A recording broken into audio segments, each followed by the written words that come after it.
What is going on, guys? Eric one in the building, and no, I did not choose my last name, unfortunately. Happy Thanksgiving to everyone. Hopefully you guys ate a lot.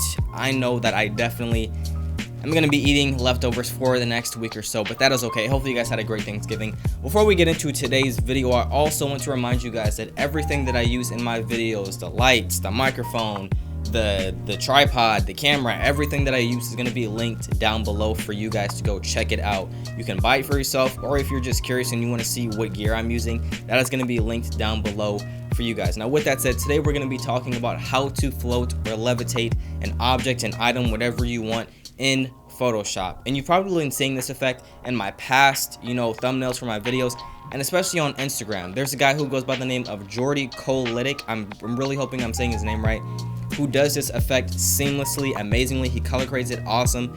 It just looks very amazing, and we are going to be learning how to do that today. I really encourage you guys to go check out his page. He has some amazing stuff on there, but we are going to be learning how to do that, and it's not as hard as you guys might think it is. It's really broken down into about maybe 3 or 4 steps. You're going to want to get the shot, you're going to want to edit it, and then you're going to have the finished product. It's literally that simple. It shouldn't take you any more than 10 minutes to do pretty much everything. Besides coming up with the idea for the picture, to take the picture, to edit the picture, and to have the finished product, it's not going to take you any more than 5 to 10 minutes. So we're going to go ahead and get into it. So this right here is called the setup. And this is very, very important because you want to make your work as easy and as nice as possible when you start editing this in Photoshop.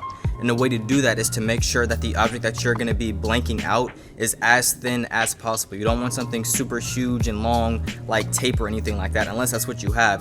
You're going to want to try to use something that's as thin as possible, like twine, some rope, just something that's super thin. And I'm emphasizing thin because the thinner it is, the more clean of a line and more clean of an erasing job that Photoshop is going to do when we bring this in to edit it later.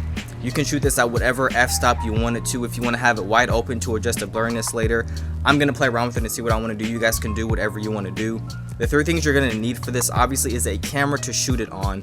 Another thing you're going to need is something to hang the object from, and that's what I have right there in the background. It is literally just a backdrop frame that I took off one side, and it's just this nice L shape that I'm going to use to drape one part over the fence to sort of create this little archway. And then another thing you're going to need, like I already talked about, is the little rope or twine that you're going to be using to sort of blot out in Photoshop and to levitate the item.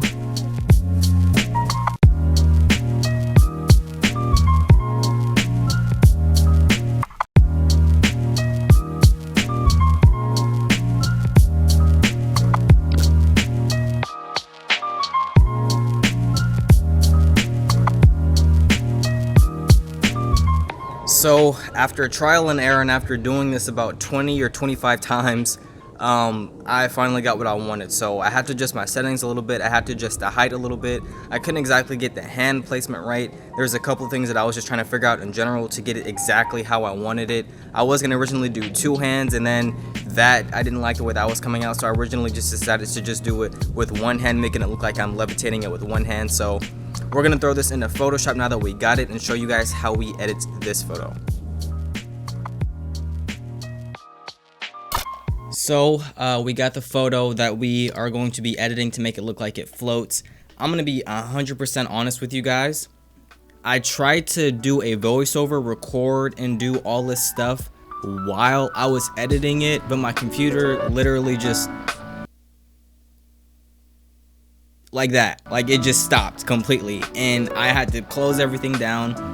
So what I'm going to do is I'm going to narrate over what I'm watching. Obviously, I'm going to be putting the actual video of me editing it over what I'm talking about, but I tried to be super nice with it and actually talk to you guys through it while I'm editing it, but that did not turn out right. So I'm just gonna talk over the narration. So if it looks off, like I'm not doing anything while I'm talking, it's because I couldn't exactly do it while I was narrating what's happening, because my computer can't record the screen, open Adobe Audition, have Photoshop open, and do all of that at the same time. So now we have the object open, or the photo open, that we are going to be using in Photoshop right here.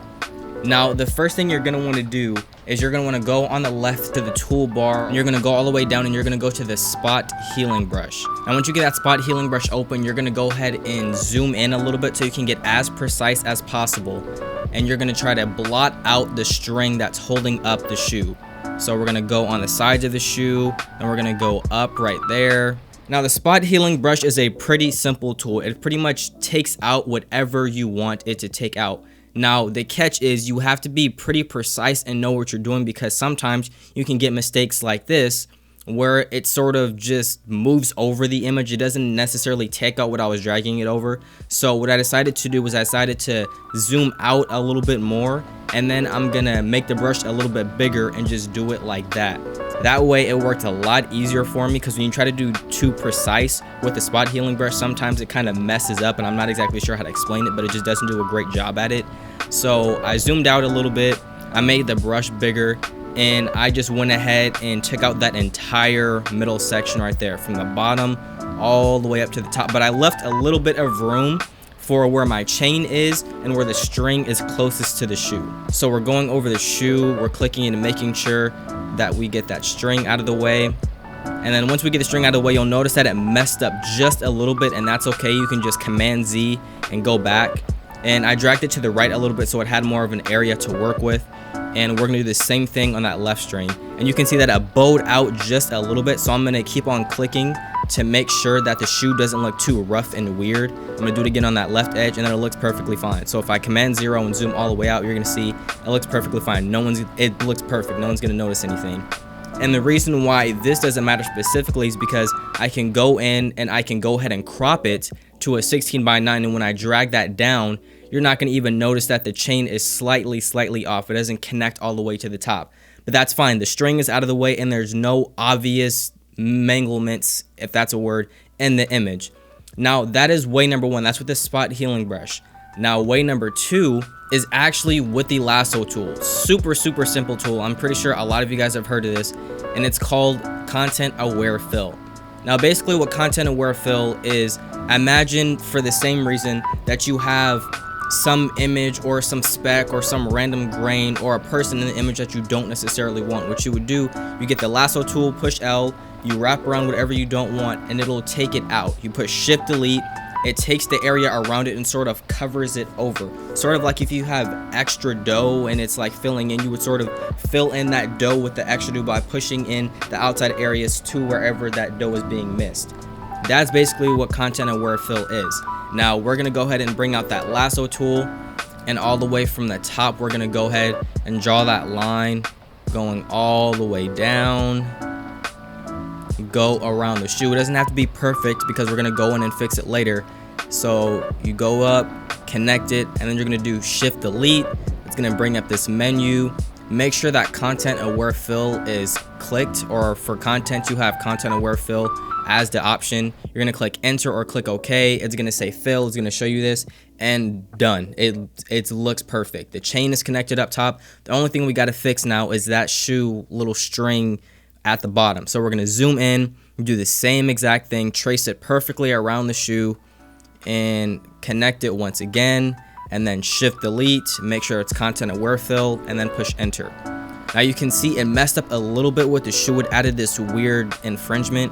I'm just gonna literally do the same thing, lasso, Content Aware Fill, Shift Delete, and that looks a lot better. It's not too noticeable, but when you zoom out, it looks perfectly fine. Like, once again, no one is going to notice that you Shift Deleted or that you Content Aware Filled to do that.